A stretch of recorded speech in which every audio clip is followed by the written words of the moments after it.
নজর রাখবো পরবর্তী সংবাদে। কিছুক্ষণ আগে দেখাচ্ছিলাম যে পেঁয়াজের দাম বৃদ্ধি এবং এই নিয়ে টাস্কফোর্স থেকে শুরু করে কি বক্তব্য উঠে আসছে রাজ্যের, বিশেষ করে অভিযানকারী দলের। কিন্তু শুধুমাত্র শহর আগরতলা নয়, আজকের এই অভিযান চলছে সর্বত্রই। প্রত্যেকটা জায়গাতেই বাজার হাট খতিয়ে দেখছেন প্রশাসনিক আধিকারিকরা।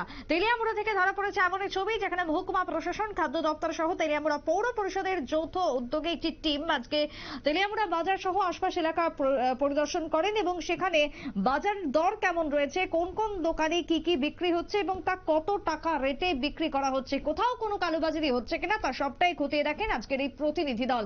এবং নির্দিষ্ট রেট চার্ট সেট করে দেওয়া হয় কার্যত পক্ষে প্রত্যেক ব্যবসায়ীদের জন্য।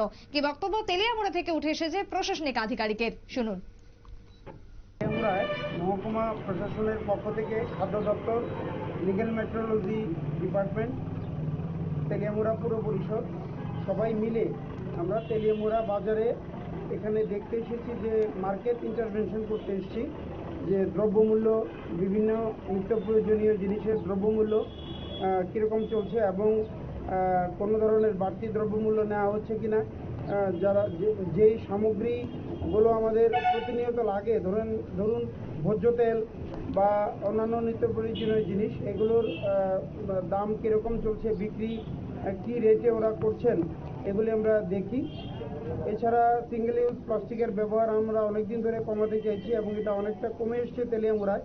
এর বাইরেও কতটুকু হচ্ছে, যারা করছেন তাদেরকে আমরা সতর্ক করেছি, 5 জনকে আমরা ফাইন করেছি।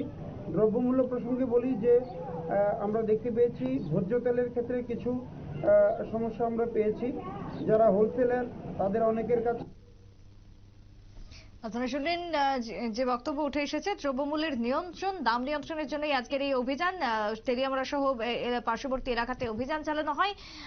অগ্নিমূল্যের যাতে এই মুহূর্তে বাজার না হয় তার জন্য কার্যত পক্ষে অভিযান। তবে বেশ কিছু ক্ষেত্রে অভিযোগ ছিল, সেই অভিযোগের ভিত্তিতেও আজকের এই অভিযান করা হয় বলে খবর উঠে আসছে তেলিয়ামুড়া থেকে। ছোট্ট বিরতির পর ফিরছি, সঙ্গে থাকুন।